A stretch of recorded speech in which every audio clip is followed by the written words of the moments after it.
Dobrodošli kod mene u kuhinju. Danas ćemo da zamesimo divne, mekane i hrskave kroasane. Izmerujte 40 g svežeg kvasca ili možete koristiti jednu kesicu suvog kvasca, to je 10 g. U kvasac dodajte 300 ml toplog mleka i jednu kašiku šećera,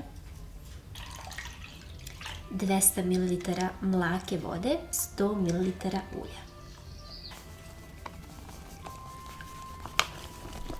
Ukupno je potrebno 800 g brašna, ali ga dodajem malo po malo. Sada dodajemo so, 2 kašičice. Testo je potrebno dobro izraditi da ne bude grudvica.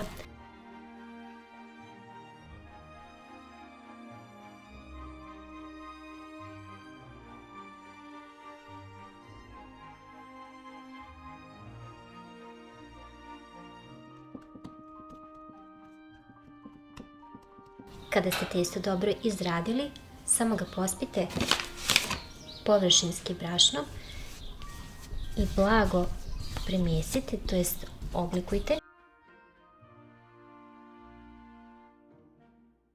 Prekrijte testo prvo folijom ili najlonskom kesom, potom krpom i ostavite da stoji sve dok se činija ne popuni testom, to jest dok se ono ne podupla.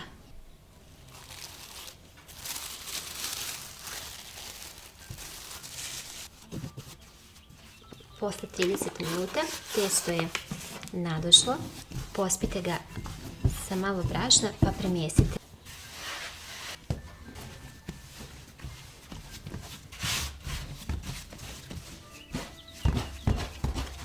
Podijelite testo otprilike ovako na 2 dela.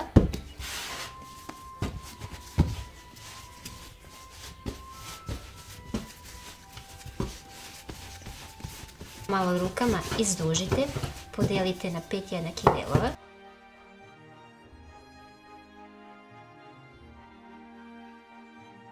Loptice prekrijte folijom ili kesom da se ne suše dok budete razvlačili. Ostavite samo minut da stoji da bi mogli lakše razvući. Dok je testo narastalo, stavila sam 250 g maslaca, možete koristiti margarin, u zamrzivač da se malo stegne, ne mnogo. Podijelite ga na 8 delova. Svaku lopticu razvucite. Izrendajte jednu kockicu maslaca ili margarina sa strane.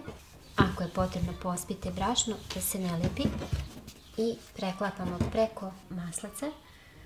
Poravnajte sa ivicama, potom opet maslac i tako sve do kraja.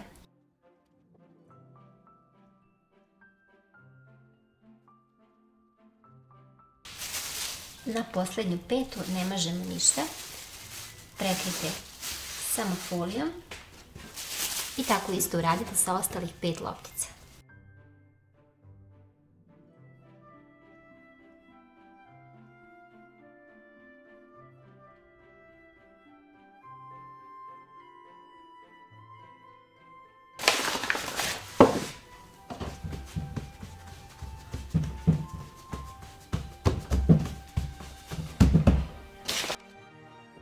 Razvucite ga oklagijom na veliki krug i pazite da ispod imate dovoljno brašna da se ne zalepi.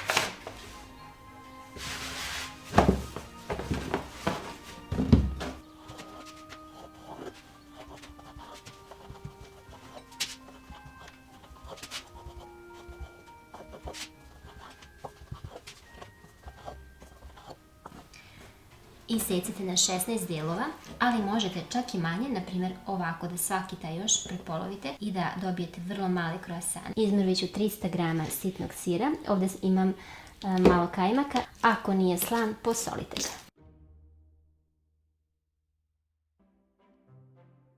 Umotajte i ređajte u podmazanu tepsiju. Isto ovako možete malo po sredini zasjeći da bi mogli lepše da umotate.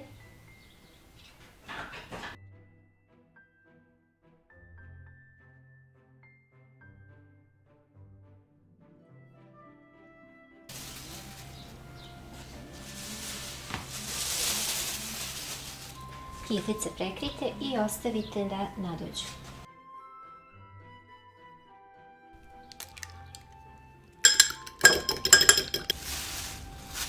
Kada su krostani nadošli, premažite ih lagano umućenim jajetom.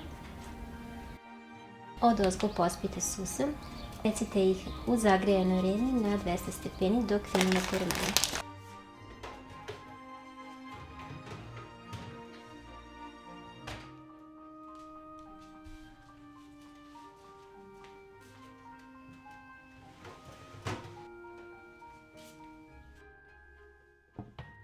Pečene krosane prekrijte krpom i ostavite samo kratko da se prohlade, da budu još mekši.